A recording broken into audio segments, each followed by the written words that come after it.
أشهد أن لا إله إلا الله وأشهد أن محمدا رسول الله وأشهد أن عيسى عبد الله ورسوله. الله أكبر. الحمد لله. بسم الله، الحمد لله، الصلاة والسلام على رسول الله وعلى آله وأصحابه ومن والاه. يا لبي تانتي كان يخاي مهربان سبحانه وتعالى همون كاتيك هر أو آية شونقا خاي مهربان سبحانه وتعالى باس قرآنك بكتابك مبارك ناوي يعني مبارك يعني شيء يعني بردوام لخباته وناكو جيتو بردوام برامكي أبي. وخاي مهربان سبحانه وتعالى أفرمي خاي مهربان هو الذي أرسل رسوله بالهدى ودين الحق ليظهره على الدين كله. أو بيغمبري كناردو مانا أو بيغمبر بوتشي دينك وسلهم دينك أبكبه. والله إذا جاء نصر الله والفتح ورأيت الناس يدخلون في دين الله أفواجا. والله خالق بول ركات الدين إخوان نزيكي 3000 مزقود لبريطانيا هاي أزانا لو كاتي مزقوتي من صلاح شار زوري كراوة التاء يستأمد ديم كسا مسلمانة أنواع قوم روماني هي مسلمانة به بولونيا مسلمانة به إنجليزا مسلمانة به جنة بياوة قورية قدشكيها مسلمانة به أو براشمان خلقي جامايكايا مسلمانة به. الحمد لله. How long you are living here? Quite a while, 20 years. 20 صار زيادة اللي أجيال فأمانة لسرديني نصاران الحمد لله ديارة برسيار ما نيكرد الله ليكول من زور كل الإسلام بعيش قرزاي خوي الحمد لله مسلمان أبي يستهات وأبيته ببراك لبراكاني إيو جاد دعاي بوبكن وغمي أودي نشتان نبي غمي خوتان بإسلام سرخن أو إسلام منصورة ووعدي داوى إنا نحن نزلنا الذكر وإنا له لحافظون تو خوت حفظ كبو إسلام أو إسلام محفوظة.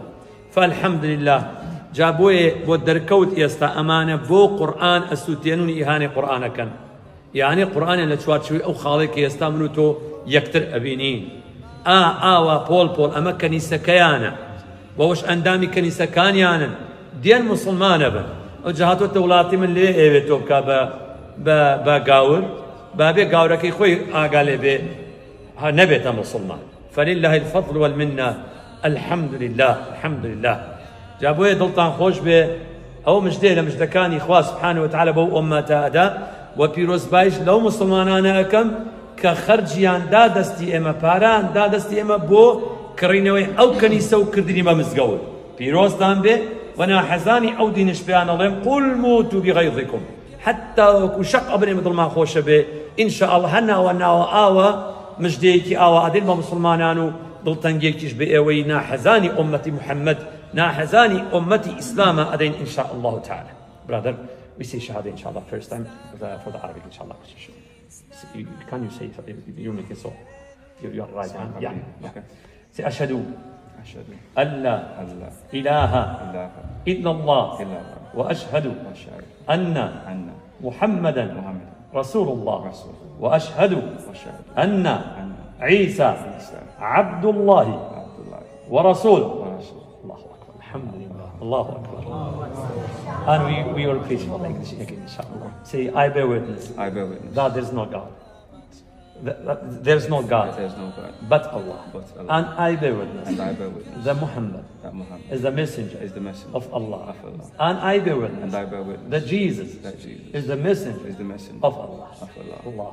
إسلامكم فيامك بوجج مروفي أمزامينا تشجيرنا وبرشن درابة وند ببينا.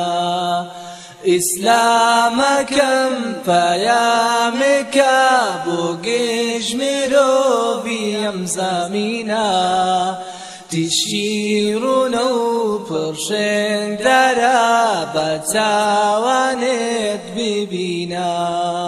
أم إسلامي ودي بينا لزياد بونا